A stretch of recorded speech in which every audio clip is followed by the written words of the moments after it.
pejuang tangguh. Yes, yes, yes.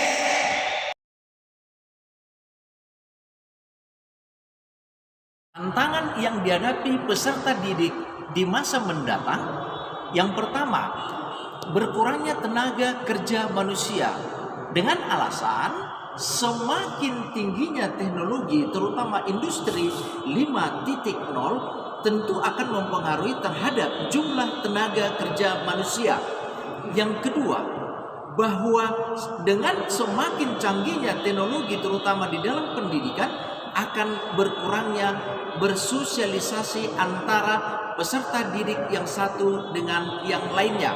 Yang ketiga, kurangnya pergerakan di dalam hal kesehatan, bahwa dengan kita sering berkecimpung di dalam teknologi terutama komputer, maka komunikasi dengan keluarga dan juga pergerakan kita juga akan semakin berkurang.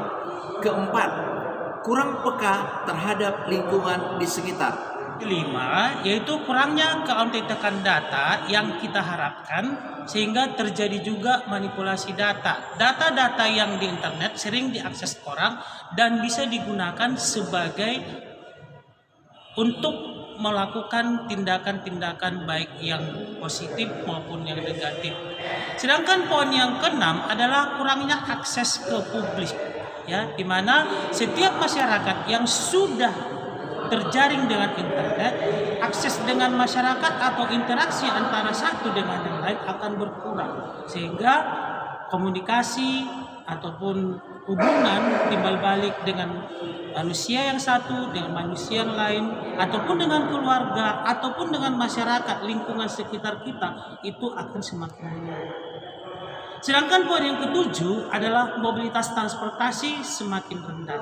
Dengan menggunakan teknologi atau internet atau dengan online, orang akan lebih rendah atau orang tidak akan bepergian, lebih dominan tinggal di dalam rumah dibandingkan pergi ke satu tempat karena sudah menggunakan teknologi. Sehingga transportasi atau pengangkutan tradisional akan semakin berkurang.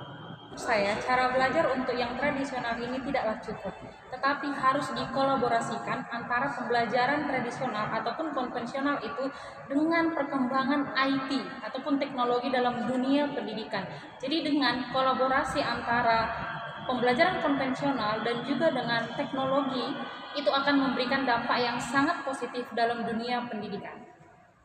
Belajar Fikinaki bagus, dia belajarnya secara otodidak dan bisa menyebarkan melalui YouTube untuk dilihat oleh orang-orang yang ada di sekitarnya. Tetapi kalau kita perhatikan dari segi perkembangan zaman, kemungkinan dengan cara belajar yang dibuat Fikinaki melalui YouTube, kemungkinan itu tidak abadi. Untuk itu kita harus tetap mempersiapkan diri bahwa pembelajaran secara teknologi itu harus tetap dibarengi dengan pendidikan secara tradisional. Dengan kata lain, pendidikan tradisional itu tidak boleh hilang. Sedangkan pendidikan secara teknologi harus tetap kita tingkatkan. Untuk itu, saya akan menyampaikan pantun. Kalau lapar kita harus makan, sebelum makan kita harus mendoakan. Pembelajaran tradisional jangan dilupakan, pembelajaran modern harus ditingkatkan.